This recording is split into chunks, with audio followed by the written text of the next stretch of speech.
बातमी अशी की मुंबई पदवीधर मधील पहिल्या टप्प्यातील मतपत्रिकांची मोजणी योग्य आहे का याची तपासणी पूर्ण झाली आहे।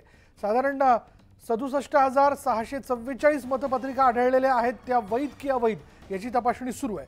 मुंबई शिक्षक मतदारसंघात एकूण 12,000 महापत्रिका आहेत आणि त्या योग्य आहेत का याची तपासणी पूर्ण झालेली आहे। तर मुंबई शिक्षक मधील 402 मतपत्रिका अवैध ठरल्यात। जिंकण्यासाठीच कोटा 5,800 इतका ठरवण्यात आला आहे। अधिक तपशील आपण जाणून घेणार आहोत। आमचे प्रतिनिधी अजित मांढरे आता क्षणाला आपल्या बरोबर आहेत। अजित, काय अपडेट याबद्दल? किती लोक मला फोन येतात, दादा आपण चर्चा करूया। अजित, जर तुझ्यापर्यंत माझा आवाज येत असेल तर आता या क्षणापर्यंतचं मतमोजणीचं अपडेट काय?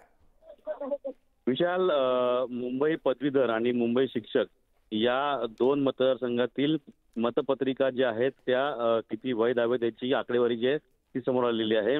यामध्ये मुंबई पदवीधर जो मतदारसंघ आहे त्याच्यामध्ये 64,644 मतपत्रिका आढळल्या आहेत आणि त्यातील आता वैध अवैध ज्या मतपत्रिका आहेत त्यांची तपासणी सुरू आहे। एकूण 25 गठ्ठे तयार केले गेलेले आहेत मतपत्रिकेचे।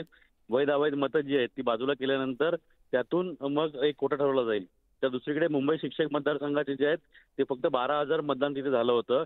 त्यामुळे 12,000 ज्या मतपत्रिका आहेत त्यामधून जवळपास 402 मतपत्रिका ज्या आहेत त्या अवैध ठरलेल्या आहेत आणि यामुळे मुंबई शिक्षक मतदारसंघामध्ये जे 12,000 मतदान झालं होतं त्यातून 402 मतदान जे आहे ते कमी केल्यानंतर 5,800चा कोटा जो आहे तो ठरवला गेला आहे। म्हणजे आता जी मतमोजणी होईल मुंबई शिक्षक मतदारसंघाची त्यामध्ये जो उमेदवार पहिला प्रिफरन्सचा 5,800चा कोटा पूर्ण करेल त्या उमेदवाराला विजय घोषित करण्यात येईल आणि थोड्याच वेळामध्ये आता लंच ब्रेक झाल्यानंतर प्रत्यक्षात मतमोजणीला जी आहे ती सुरुवात करण्यात येईल।